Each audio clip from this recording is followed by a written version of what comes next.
Hello everyone, welcome our channel. দেখো আবার এই ক্লাসে আমরা একটা নতুন বিষয় নিয়ে আলোচনা করব। দেখো এখানে নতুন একটা এক্সপ্রেশন নিয়ে কি আমাকে বলা হয়েছে, তাকে বলা হয়েছে, আমাকে জানানো হয়েছে, আমাদের সাহায্য করা হয়েছে।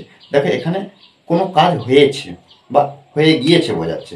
যখন আমরা এই এক্সপ্রেশন দেখব তখন আমরা কি করব, হ্যাভ অথবা হ্যাজ, তারপরে বিন আনবো, বিন। ওকে, দেখো এই যে হ্যাভ অথবা হ্যাজের মধ্যে যখন একটা আনবো তারপর প্রত্যেকবার বিন আনবো, তারপর আমরা যে ভার্বটা ব্যবহার করবো সেই ভার্ব থ্রি, আর অন্যান্য কিছু থাকলে বাক্যের শেষে বসাবো। আর প্রথমে কি করবো না, সাবজেক্ট আনবো। এটা বাক্যের পুরো গঠন। তাহলে বাক্যটা কি হচ্ছে, আমাকে বলা হয়েছে, আমাকে বলা হচ্ছে। আয়ের পরে সবসময় হ্যাভ বসে।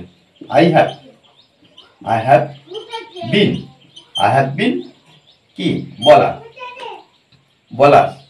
এই যে টেল মানে কি বলা, টোল্ড, টেল থেকে টোল্ড, TOLD, টোল্ড।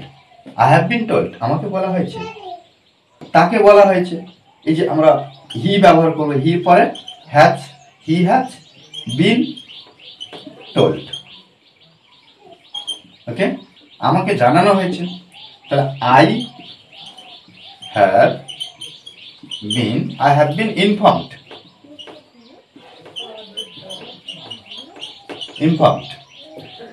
আমাদের সাহায্য করা হয়েছে, উই, আমাদের সাহায্য করা হয়েছে। তাহলে উই এর পরে আমরা কি করব, উই বলতে আমরা অনেকজনকে বোঝাচ্ছে। আমাদের হ্যাভ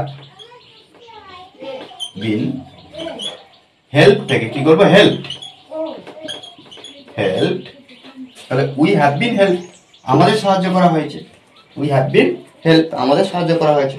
দেখো এইভাবে কিন্তু আমাদের সুন্দরভাবে ট্রান্সলেট করতে হবে। আমাদেরকে এক্সপ্রেশনটা বুঝতে হবে এবং প্র্যাকটিস করতে হবে, বারবার প্র্যাকটিস করতে হবে। প্র্যাকটিসের বিকল্প কিছু নেই। আমরা যত প্র্যাকটিস করবো তত নতুন নতুন বাংলা বাক্য থেকে ইংলিশে ট্রান্সলেট করতে পারবো।